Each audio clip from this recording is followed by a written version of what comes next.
Assalamualaikum warahmatullahi wabarakatuh.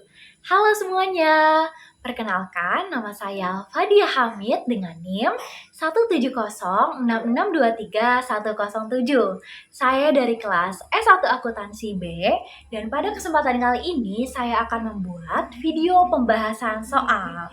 Akan ada dua soal yang dibahas. Soal yang pertama yaitu kita akan membahas soal terkait accounting changes and error analysis. Dan soal yang kedua, kita akan membahas terkait soal cash flow, baik metode langsung dan juga metode tidak langsung. Langsung saja yuk kita simak ke video pembahasan soalnya. Oke, baik. Seperti yang sudah disampaikan pada pembukaan video, bahwa kali ini kita akan membahas dua soal. Kita akan membahas soal yang pertama terlebih dahulu, yaitu soal accounting changes and error analysis. Nah, ini dia soalnya. Intinya dari soal ini ada satu perusahaan namanya PT Fuad. Jadi, dia mau mengubah nih metode pencatatan dari kontrak konstruksi jangka panjangnya yang awalnya menggunakan metode cost recovery, dia mau mengubah jadi ke metode percentage of completion. Karena katanya, kata manajemen perusahaannya, mereka percaya bahwa pendekatan dengan metode percentage of completion ini tuh jauh lebih cocok gitu dibandingkan metode cost recovery. Dan di sini juga ada tambahan informasi, katanya asumsikan bahwa tarif pajak yang ditetapkan itu sebesar 22%.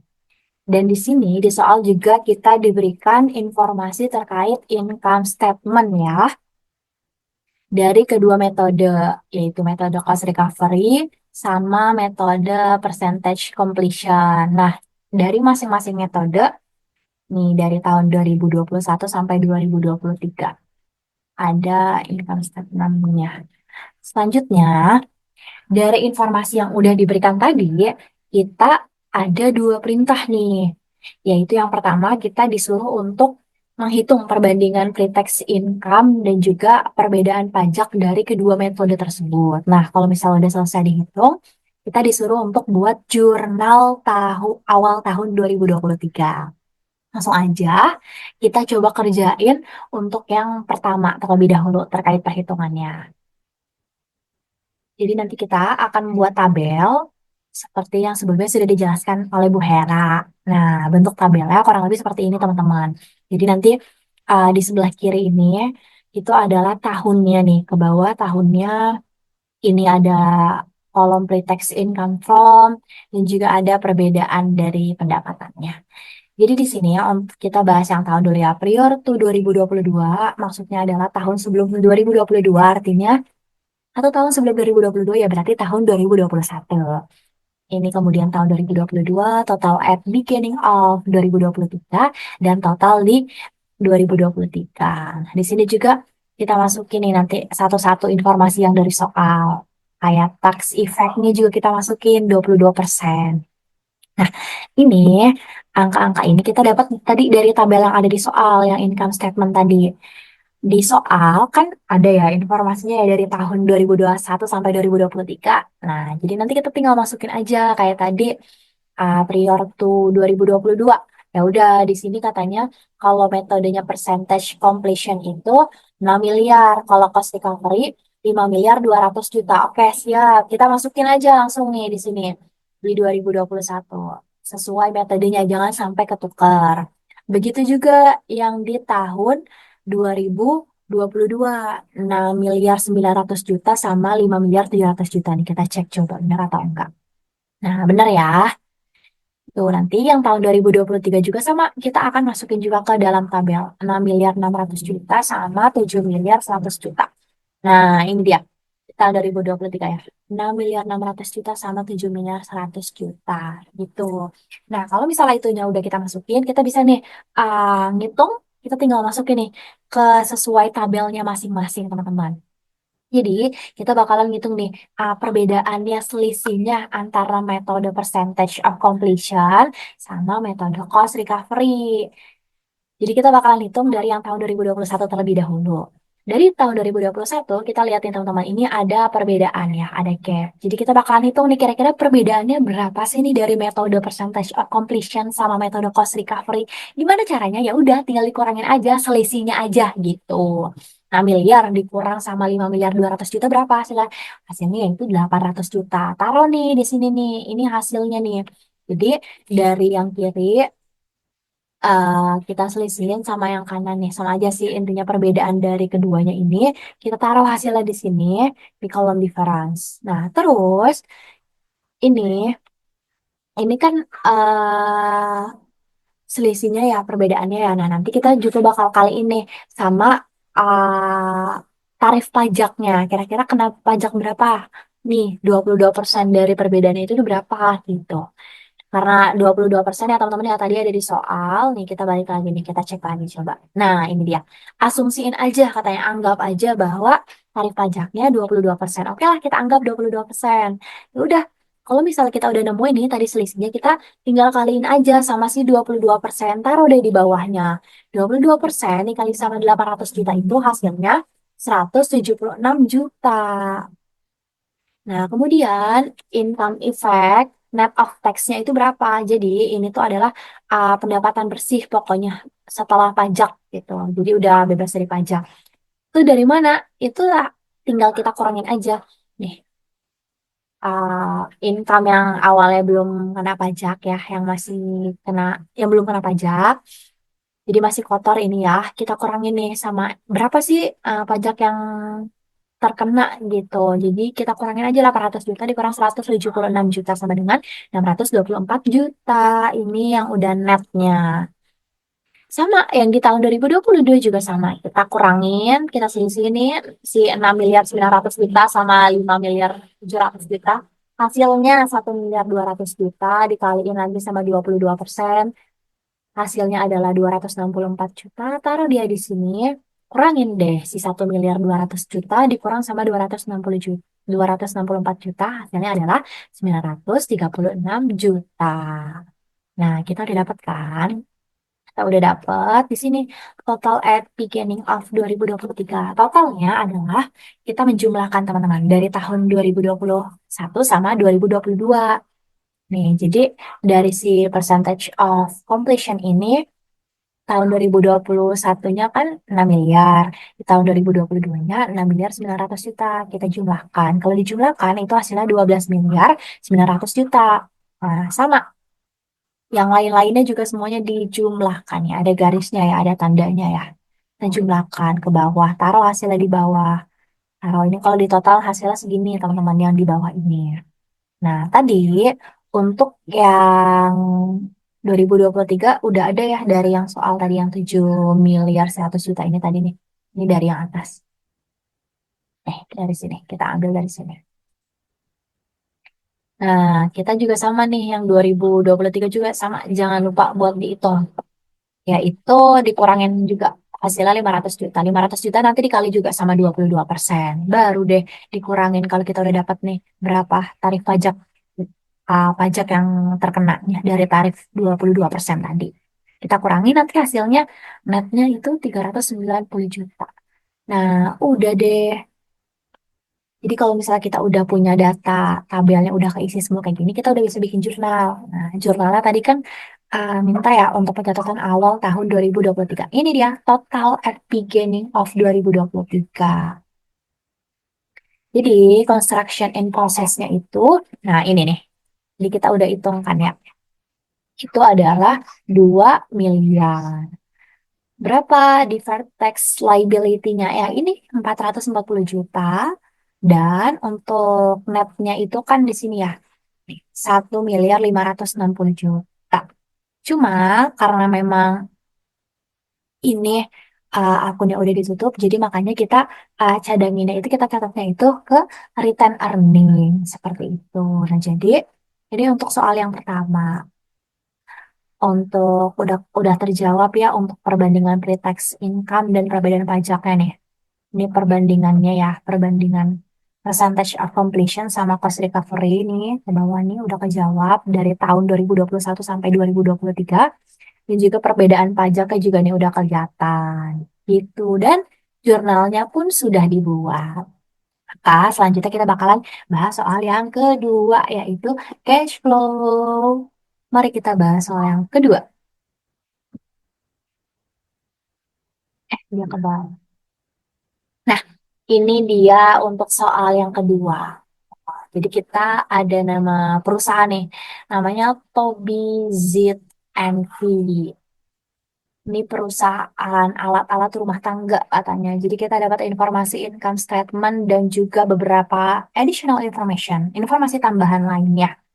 Ada 5 poin. Dan di sini perintahnya katanya kita disuruh susun nih laporan arus kas tahun 2025 secara parsialnya dengan bagiannya bagian operasi aja. Jadi investment sama financingnya nggak usah. Jadi kita cuma ngitung yang operasinya aja dan pakai 2 metode. Untuk soal yang pertama kita kerjain katanya pakai metode tidak langsung atau indirect method. Dan yang kedua katanya kita disuruh bikin sama bagian operasinya aja tapi pakai metode langsung atau direct method gitu.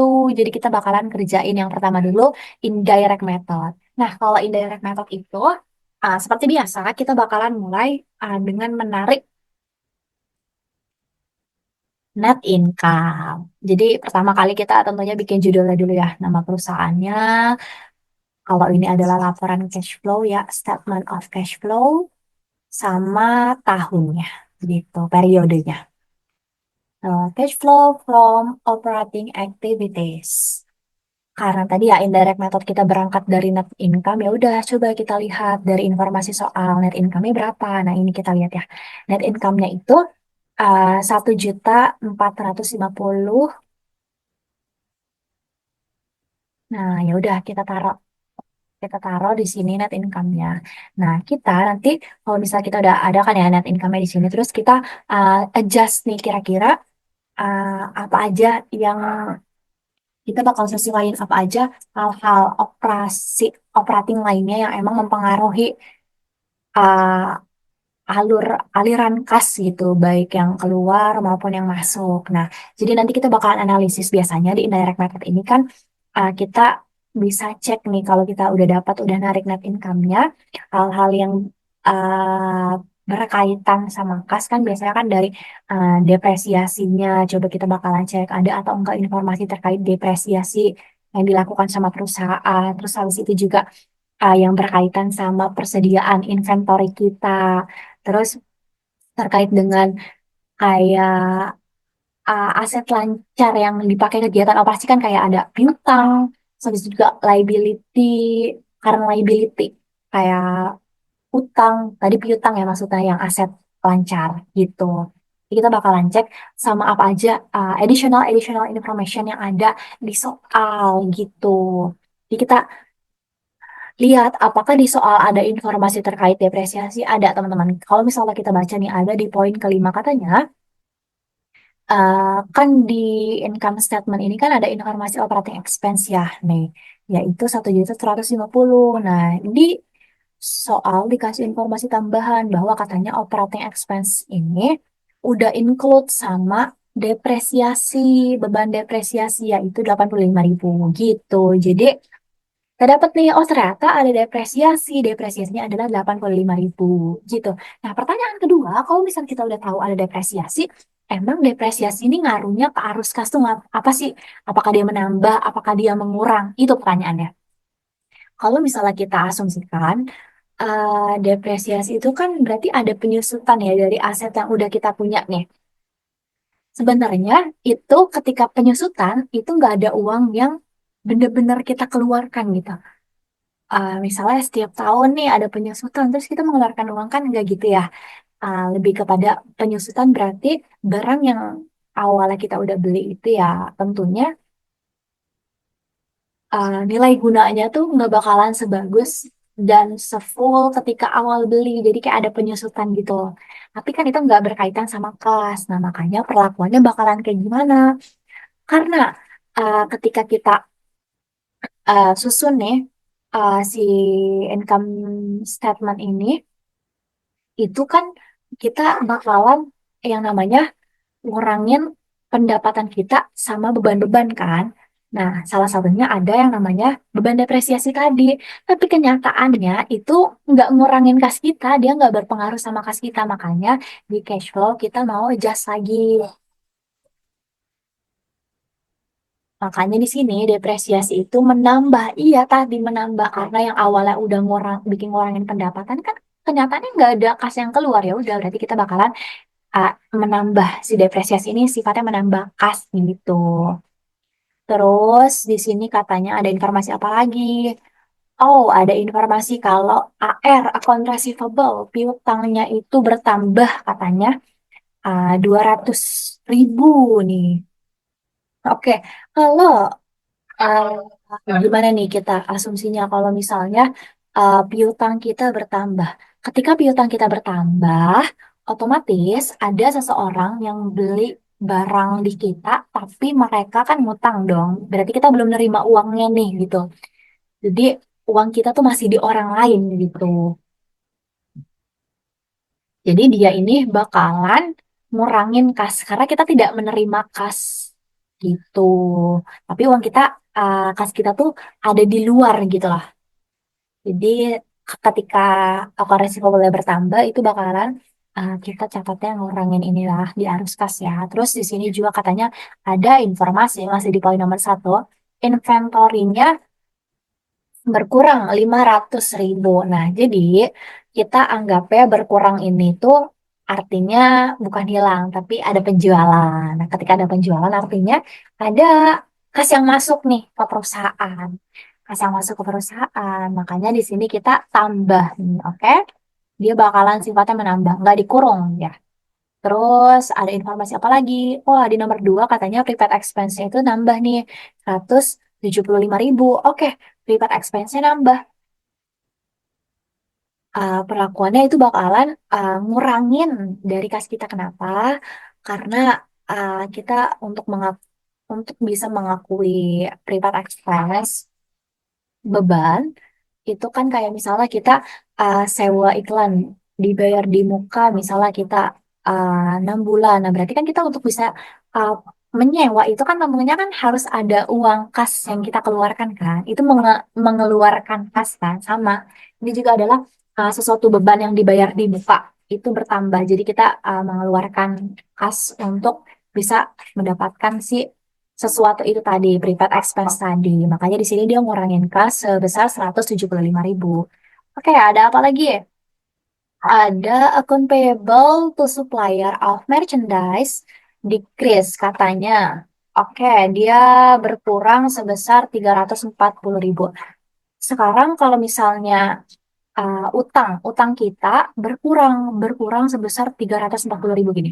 Jadi kalau berkurang artinya kita bayar dong. Jadi gini, ketika kita awalnya punya utang 1 juta, terus habis itu tiba-tiba utang kita 500 ribu, atau artinya kita udah bayar 500 ribu. Nah, ketika kita bayar hutang, berarti artinya kita harus mengeluarkan uang. Iya dong, bayar hutang pasti kan pakai uang ya. Makanya di sini ketika utang kita berkurang, berarti kita ngeluarin uang buat bayar hutang itu. Makanya di sini si 340 ribunya mengurangi arus kas kita gitu.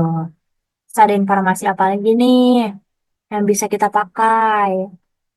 Nih ya, ada informasi terkait accrued expense payable katanya berkurang 105 ribu. Sama ini juga perlakuannya. Makanya di sini 105 ribunya itu mengurangi. Nah, udah additional information juga udah kita pakai semua ya. Dari income statement juga udah kita analisis, ya udah kita udah dapet nih angka-angka ini berdasarkan hasil analisis kita apakah dia mengurangi atau menambah dari arus kasnya. Ya udah kita tinggal jumlahin aja. Kalau udah dijumlahin hasilnya itu minus 235 ribu. Tadi di awal kita punya informasi net income-nya. Nah, ya udah pendapatan bersihnya kita kurangin nih. Hasilnya net cash provided by OA itu operating activities disingkat. Itu hasilnya 1.215.000. Ya, ini untuk cash flow. Kita kecilin dikit. Nah, ini untuk cash flow indirect method. Nah, selanjutnya kita bakalan ngerjain yang kedua yaitu direct method. Nah, direct method juga beda sama indirect. Nah, ini teman-teman untuk yang direct method ya. Sama, cuman yang operating activitiesnya aja yang bakalan kita hitung. Jadi, kalau misalnya yang direct method nih kayak ada cash inflow, cash outflow. Jadi kayak kira-kira apa sih yang bikin kas berkaitan sama kas masuk dan juga kas keluar gitu. Nah, kalau misalnya di yang kas masuknya ini ada case case receive from customer. Jadi kita menerima uang dari customer. Nah, kenapa kita menerima uang dari customer? Sebentar. Ini angka-angkanya dari mana? Kita bakalan ada yang perhitungannya bisa dapat angka-angka segini. Nah, ini dia perhitungannya. Nih, kita dari bahas yang pertama dulu ya biar kelihatan. Jadi di sini ada yang kan cash receipt from customer ya itu sebesar katanya 7.300.000. Wah, 7.300.000 tuh dapat dari mana gitu kan? Jadi kita menerima uang dari customer gitu. Tentunya customer mau ngasih uang ke kita tuh ya karena emang dia beli beli barang di kita gitu, barang ataupun jasa gitu. Jadi kita ada yang namanya penjualan. Makanya di sini sales revenue, teman-teman, sales revenue. Jadi kita emang jual, ya tentu kalau misalnya kita menjual barang ataupun jasa, customer kita harus bayar dong. Makanya di sini kita menerima. Jadi ini cash inflow. Tapi kenapa kok dikurangin sama account receivable? Jadi gini, sebenarnya kan kalau ketika kita menjual itu nggak semuanya kadang customer kita tuh bayar cash kan.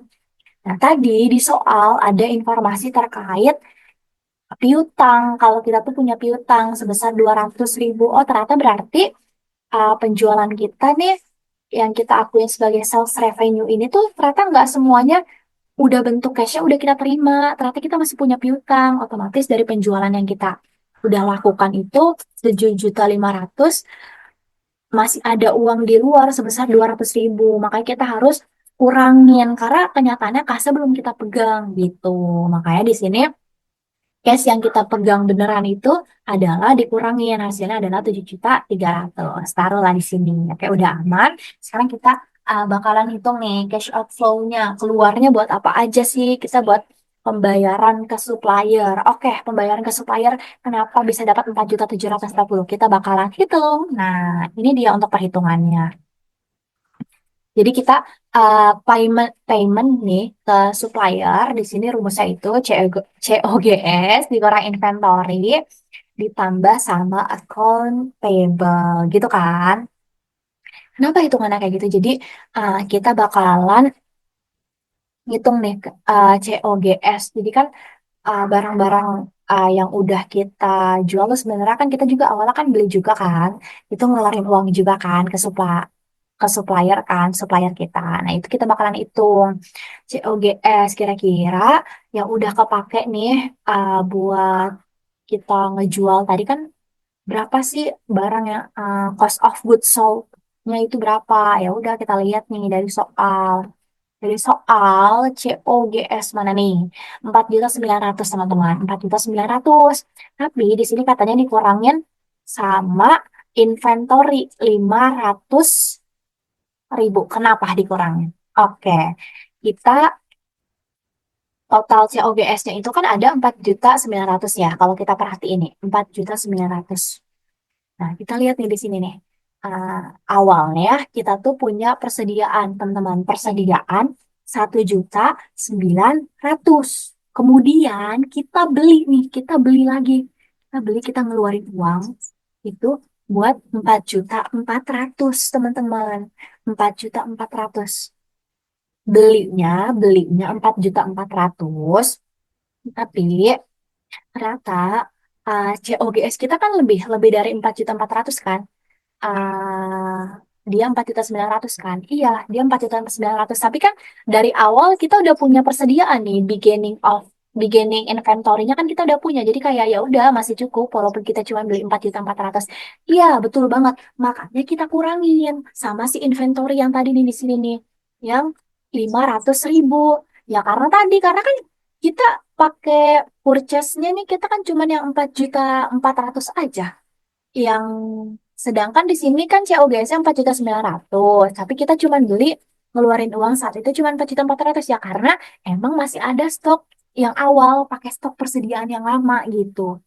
Jadi ketika kita pakai stok persediaan yang lama berarti pada saat itu kita nggak ngeluarin uang kan? Iya kan? Nah, kita kan ngeluarin uang, kita kan di sini pembeliannya kan cuma yang 4.400.000 gitu. Jadi berapa nih? Kita berapa banyak sih kita pakai persediaan inventory yang awal udah kita punya yang tanpa pembelian ini, ya udah kita tinggal kurangin aja nih. 4.900.000 kan sebenarnya yang habis. Tapi kita beli cuma 4.400.000 berarti kita 500 ribunya itu pakai yang emang persediaan yang udah kita punya dari awal. Berarti ya udah yang si 500 ribu itu kan nggak ngeluarin uang ya. Makanya di sini kita kurangin teman-teman. Nih, COGS-nya tadi 4.900.000 kita kurangin sama si inventory si 500 ribu yang awal tadi yang udah pakai persediaan dari awalnya. Jadi tanpa ngeluarin uang gitu. Terus sama ditambah sama account payable. Jadi kita kan punya hutang nih.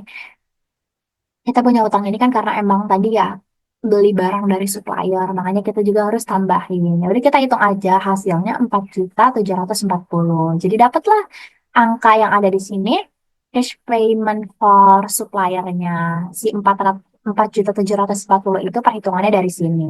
Terakhir kita bakalan hitung cash payment for operating expense.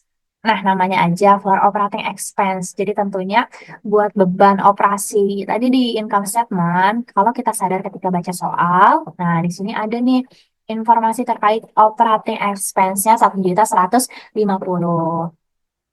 Kita taruh di sini. Nah, terus ada teman-temannya juga nih. Expense. Itu ada prepaid expense sama accrued expense. Informasinya berapa tadi di soal? Dia menambah dong, uh, menambah pengeluaran kita gitu untuk bisa dapetin si prepaid tadi. Nah, ini ada kalau prepaid 175.000, kalau accrued expense itu 105. Nah, udah kita tambahin. Tapi di sini kita udah jumlahin kan ya tadi tiga expense ini nih, si operating expense ditambah prepaid expense ditambah accrued expense, tapi dikurangin sama depresiasi. Kenapa kok dikurangin sama depresiasi? Nah, lagi-lagi tadi di soal kan ada kasih tahu juga ya kalau misalnya operating expense itu udah include sama depresiasi. Jadi udah include sama depresiasi. Kita nggak boleh kita harus keluarin si depresiasinya. Kenapa? Karena kan sejatinya kan untuk depresiasi ini kita nggak ngeluarin uang kan, kita nggak ngebayar gitu, kita nggak mengeluarkan uang buat bayar depresiasi, makanya kita harus keluarin si depresiasinya gitu. Karena tadi emang depresiasinya nempel sama operating expense ya, makanya di sini harus dikurangin.